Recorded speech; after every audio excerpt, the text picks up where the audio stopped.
मिफ्ता इस्माइल साहब ने असम्बली में, तो मैं उस पर गुफ्तगू करूँगा, मैं और मेरे साथी यहाँ।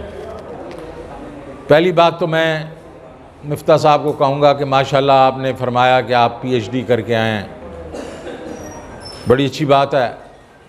अंग्रेज़ी तो उन्होंने सिखाई होगी आपको, तो कम से कम वो इकनॉमिक सर्वे जो आपने ख़ुद प्रिंट किया है 15-20 दिन पहले, उसमें अंग्रेज़ी ही लिखी हुई है और आपने उस पर दस्तखत किए हैं, वो ही पढ़ लें, जिसमें लिखा गया है कि पिछले 2 सालों में पीटीआई की हुकूमत ने पिछले 17 साल के सारे रिकॉर्ड तोड़े। इकनॉमिक ग्रोथ में, एग्रीकल्चर ग्रोथ में, मैन्युफैक्चरिंग ग्रोथ में, सर्विसेज ग्रोथ में, एम्प्लॉयमेंट अनएम्प्लॉयमेंट कम की, रिकॉर्ड रेवेन्यूज़ किए, रिकॉर्ड एक्सपोर्ट्स की, रिकॉर्ड रेमिटेंसेस की, तो वो पढ़ लें, वो आपके अपने ही नंबर्स हैं।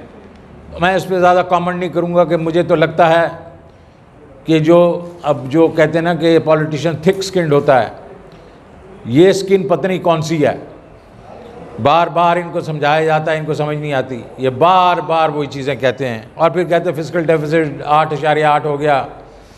ये मेरे पास नंबर्स हैं जो मैं आपको दे भी दूंगा, जहां इनके अपने नंबर्स कह रहे हैं कि ये जनाब इन्होंने 300-350 बिलियन और भी डाल दिया हमारे पर, ये जो एनर्जी वाला था जो हम इनके लिए छोड़ के आए थे, फिर भी 7% है। खुद इनके अपने नंबर्स कह रहे हैं और ये उधर खड़े हो गए 8.8। तो कम से कम यार झूठ तो ना बोले ना यार।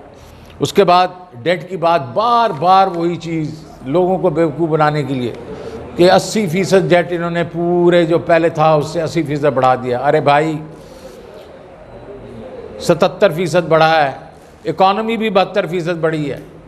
आपके वक्त में 79% बढ़ा था पीपल्स पार्टी के जो छोड़ के गई थी, 79%। और हमने तो कोविड के बावजूद और कोविड के बीच में दुनिया में 10% टैक्स टू जीडीपी बढ़ा था, उसके बावजूद हमारा जो है वो कम बढ़ा है आपसे। और डेट टू जीडीपी आपका जो 64 था, हमारा वो 66 है, तो कोई इतना ज़्यादा फ़र्क नहीं है। तो ये कहना बंद कर दें, लोग बेवकूफ़ नहीं हैं। उसके बाद फिर वो IMF की बात, अरे हमने 4 महीने के लिए फ्रीज़ किया था, हमने 12 महीने के लिए फ्रीज़ नहीं किया था। परपेचुअली जो आप कहते हैं 1200 अरब रुपया जो है इन्होंने हमारे पे चढ़ा दिया, बैंकरप्सी ले गया, नहीं, 4 महीने के लिए जो किया था 466, उसका हिसाब दे के आया हूँ मैं आपको। और आपने उसमें से ही यूज़ कर रहे हैं अगले साल के लिए जो डिविडेंड्स वगैरह हैं। और अगर आपके ख्याल में हमने वो जो गलत बात की, हम तो चाह रहे थे कि हम आवाम के ऊपर बोझ कम करें।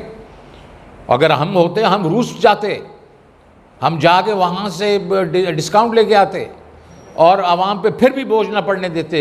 जो आपने डाल दिया है 85 रुपये आपने लीटर पेट्रोल पे डाल दिया और 120 आपने डीजल पे डाल दिया है, हम उसमें उसकी कटौती करते, टारगेट सब्सिडी की तरफ जाते। खैर, तो पहला 1 महीने में ही 100 बिलियन जो आपने कहा हुआ, तो वो तो आप पीएचडीपी से निकाल देते, तो आप बढ़ा देते, दिवालिया